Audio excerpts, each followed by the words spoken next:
발생합니다. 요새 낮에는 날씨가 좋고 아침 저녁으로 좀 쌀쌀한데요. 일교차가 좀 큰 만큼 감기 조심하시고요. 건강관리 잘 하시길 바라겠습니다. 이제 내일 새벽에 FOMC 회의가 있고 좀 변곡이 될 수 있는 그런 자리라고 좀 생각을 합니다. 지금 미국 선물 지수도 보면은 계속 관망세예요. 오르락 내리락. 뭐 한쪽으로 방향이 크게 틀지 않고 전체적으로 뭐 유럽도 그렇고 오늘 아시아 시장도 그렇고 FOMC 회의 결과를 좀 앞두고 전반적으로 좀 관망세가 좀 진행이 되고 있습니다. 그에 따라 우리 시장도 뭐 장중 조정이 뭐 1% 이상도 있었지만 좀 관망세를 보여주면서 좀 마감을 하는 그런 모습으로 좀 보여지고요. 오늘 마감 먼저 살펴보고 시작하도록 하겠습니다. 코스피가 3.47포인트로 0.64% 하락을 했고요. 이제 코스닥은 장 막판에 좀 상승을 했습니다. 943포인트로 0.33% 상승을 하면서 코스피보다 좀 좋은 흐름으로 마감을 해주는 그런 모습입니다. 오늘 영상은 시황 방송 그리고 2차전지 삼성 SDI, LG화학, SK이노베이션 여기에 대해서 좀 말씀드리는 시간 갖도록 하겠습니다. 앞서 말씀드린 대로 아시아 시장 그리고 지금 유럽 시장도 그렇고 미국 선물도 그래요. FOMC 회의를 앞두고 전반적인 좀 관망세를 보여주고 있고 이르면 다음 주부터 미국 경기 부양책이 이제 통과가 됐죠. 2,100조 원 규모 슈퍼 부양책입니다. 거기에 대해서 이제 개인별로 100만 원 이상 돈이 지급이 되게 되는데 이 국민의 이제 조사에 따르면은 40% 정도, 20, 30대는 더 높아요. 가령 지금 주식 투자하는데 이 돈의 일부를 좀 사용을 한다고 합니다. 그러면은 뭐 미국 시장이 어떻게 방어가 되든 상승을 하든 좀 우호적인 자금이 될 수가 있습니다. 이 부분 먼저 말씀을 드리고요. 이제 FOMC 회의가 내일 새벽에 발표가 될 거예요, 내용이. 그러면 우리 시장에 내 시초가에 반영이 되겠죠. 미국 시장 마감 통해서. 이번 FOMC 회의는 뭐 기존과 같은 방침이 좀 예상이 됩니다. 뭐 오퍼레이션 트위스트에 대한 내용도 뭐 전에 좀 나오긴 했지만 그게 좀 사용하기가 힘들어요. 이제 단기 채권을 팔고 이제 장기 채권을 매입을 해서 뭐 금리를 떨어뜨리게 되면은 단기 채권 금리가 또 오릅니다.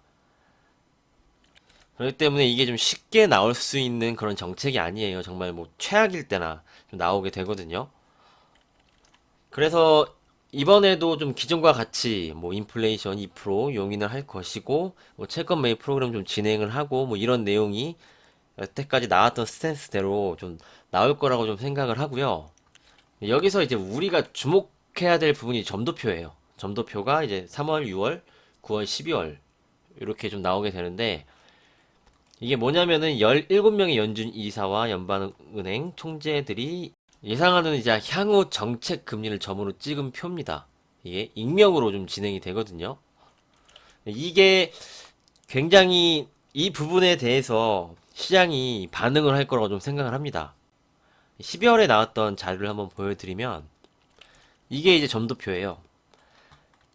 근데 17명 중에서 2020년은 금리 제로금리, 2021년도 제로금리, 2022년에 한 명이 금리 인상 예상을 했고 2023년에는 하나, 둘, 셋, 넷, 5명이 금리 인상을 할 것이다 이렇게 예상을 했습니다. 근데 2023년 부분에 5명이 예상을 했고 나머지 12명은 제로금리를 유지했는데 이게 더 많아져요. 이쪽으로 올라가는 비율이 이번 점도표를 공개를 했을 때 그렇게 되면 시장이 좀 충격을 받을 수도 있겠죠.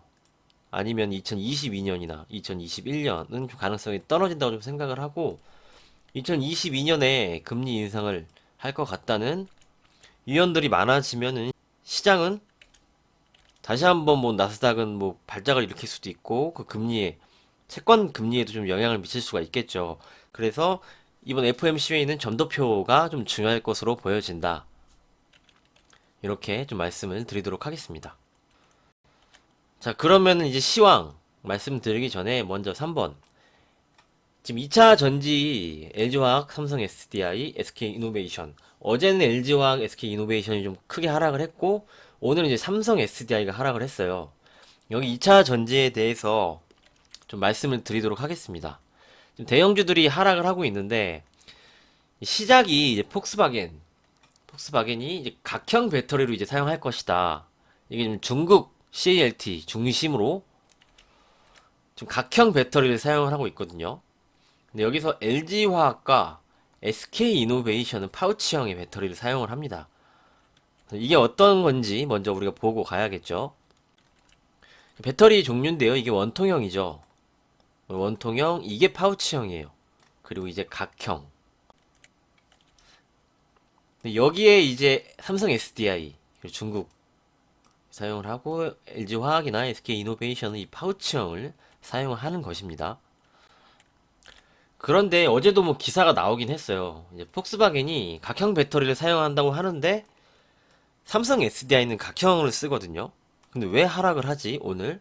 이게 전체적으로 지금 2차 전지 배터리 대형주들에 대해서 좀 불확실성이 좀 번지고 있습니다. 아무래도 이런 내용도 있었죠. 그 반도체는 진입 장벽이 높지만 배터리는 그만큼 진입 장벽이 높지 않다.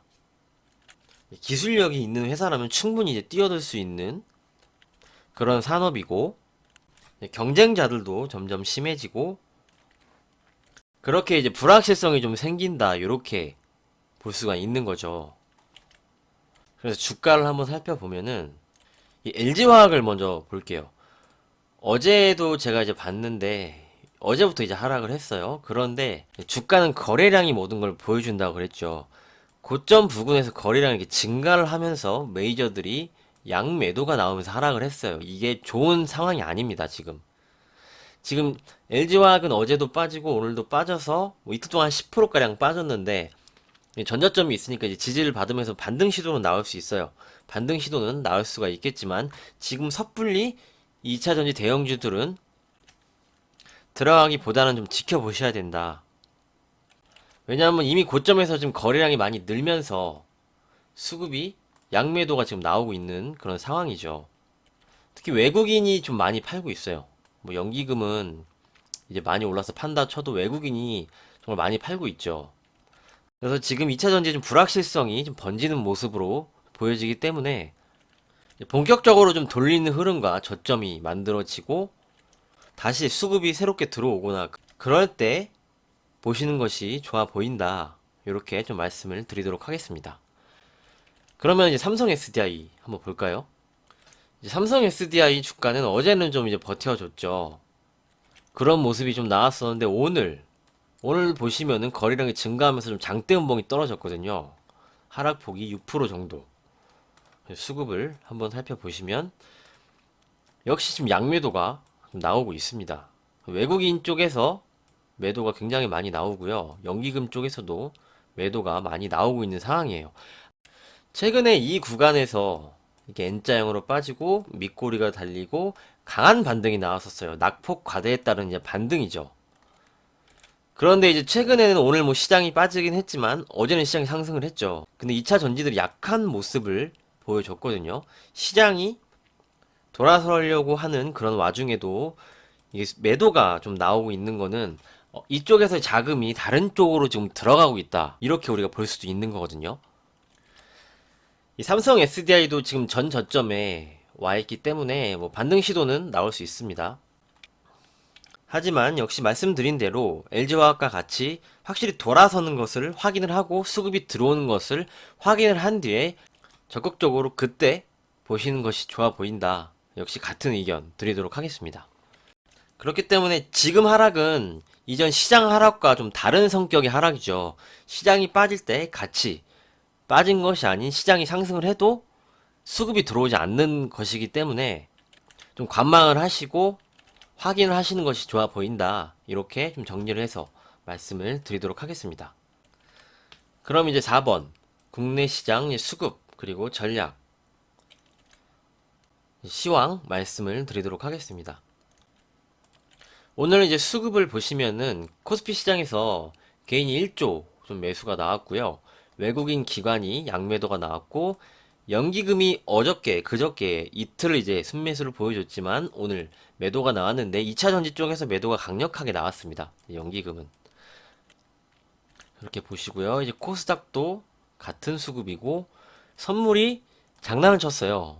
장중에 뭐 1조까지 좀 매도가 나오고 막 그랬었는데 장 막판에 좀 다시 환매수가 좀 들어오는 그런 모습이었습니다. 그리고 옵션 시장에서는 콜옵션을 외국인이 매도를 했고 이제 풋옵션을 50억 가량 매수를 해주는 그런 모습으로 좀 마감을 했습니다. 선물 수급을 보면은 이제 만기일 지나고부터 이제 나오는 거예요. 6월물 수급입니다. 외국인이 5,300억 매도인데 매수였었어요. 12일부터 매수였었는데 오늘 좀 강력하게 매도가 나오면서 매도로 좀 전환이 됐는데 역시 FOMC 회의 결과를 앞두고 좀 관망세를 좀 보여주면서 일부 외국인이 좀 매도로 포지션을 전환한 게 아닌가 이렇게 좀 생각을 합니다. 그래서 아직까지는 뭐 이쪽에 크게 부담으로 뭐 공포로 느끼실 정도는 아니다. 이렇게 좀 말씀을 드리도록 하겠습니다. 그러면 우리 시장 일봉 보고 60분 봉으로 좀 설명을 드릴게요.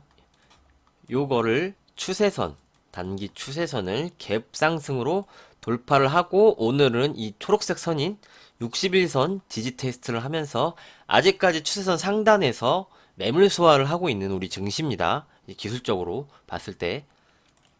그럼 좀 더 가까이 이제 분봉, 60분봉으로 말씀을 드릴게요. 여기에서 이렇게 추세가 내려오는 거죠. 그거를 갭상승으로 이제 돌파를 한 것이고, 이제는 밑에서, 여기서 이제 추세를 돌렸잖아요. 하락 추세를 보시면은, 여기 이렇게 하락 추세였죠. 이렇게 하락 추세였는데, 이걸 벗기면서 지금 추세가 이렇게 전환된 거죠. 그러면서 이제 상승 쪽으로 튼 게 맞습니다. 요때가 언제죠? 2월 17일부터 하락 추세였던 거예요. 우리 시장은. 근데 이날 3월 12일 날 금요일 갭상승으로 이제 넘어가면서 추세가 변환이 된 건데 그러면 이제 하단에서 상단으로 가는 추세가 이렇게 선이 이렇게 생기는 거죠. 그래서 오늘 여기가 지지가 된 겁니다. 오늘 하락하기는 이제 이르다. 아직 뭐 결과가 나오지도 않았고 뭐 악재도 없는데 오늘 하락은 하지 않겠다. 우리 시장이 이렇게 얘기를 한 거죠. 근데 이제 내일이 중요하겠죠. 뭐 결과에 따라서 미국 시장이 뭐 발작을 할 수도 있고 그 부분에 따라서 좀 움직일 텐데 시초가에 영향을 받을 거 아니에요? 그리고 장중에 열리면 이제 중국, 홍콩에 좀 영향을 받을 것이고요. 여기에서 정말 최악의 경우 갭으로 이 구간으로 내려오게 되면은 다시 하단 테스트가 나오게 됩니다. 이건 정말 최악의 경우예요. 이럴 가능성은 좀 크지 않다 이렇게 좀 보고 있는데 내일 뭐 결과에 따라서 이렇게 이쪽으로 들어올 수도 있고 다시 뭐 이렇게 여기를 돌파를 해서 추세를 만들어서 완벽하게 돌릴 수도 있고 뭐 그거는 이제 결과가 나와봐야 알겠지만 지난 영상에도 말씀을 드렸듯이 이거를 지우고 이 안에서 시장이 조정을 받는 거는 괜찮습니다. 건강한 조정이에요. 추세를 벗겨놓고 그 위에서 이제 조정을 받는 것이니까요. 다만 이제 이쪽으로 내려오게 되면은 다시 좀 머리가 아파지는 거죠, 이제 시장이. 저는 이제 개인적인 생각으로는 시장이 건강하게 좀 조정을 받고 있다. 좀 이렇게 생각을 하고 있습니다. 이유는 이제 추세선 넘어가면서 외국인이 굉장히 수급이 많이 들어왔어요. 여기 보시면은 만기일부터 여기 이제 만기일 전달이니까 빼고 2조 1천억가량 들어왔죠. 2조 1천억가량 들어오고 지금 7천억가량 매도가 나갔거든요. 그럼 아직 1조 4천억 순매수를 해주면서 시장을 좀 돌파를 시키고 상승을 시켰기 때문에 그래서 아직까지는 뭐 시장이 걱정하는 구간 그런 구간이 좀 아니라고 좀 생각을 하고 있습니다. 역시 시장은 이벤트를 지금 앞두고 있기 때문에 관망세를 보여주고 지금도 좀 그런 모습이 좀 나오고 있는 상황이고 이렇게 오늘 말씀드린 부분으로 시장 보시면 될 것 같습니다. 좋은 결과 나와서 시장이 다시 한번 훈풍으로 가면 이제 좋겠네요. 그래서 아직은 시장 너무 걱정하지 마시고요. 저는 내일 결과 발표 뒤 시장 흐름 체크를 해서 다시 한번 찾아뵙도록 하겠습니다. 오늘도 정말 고생 많으셨고요. 내일장도 성공 투자 하시길 바라겠습니다. 감사합니다.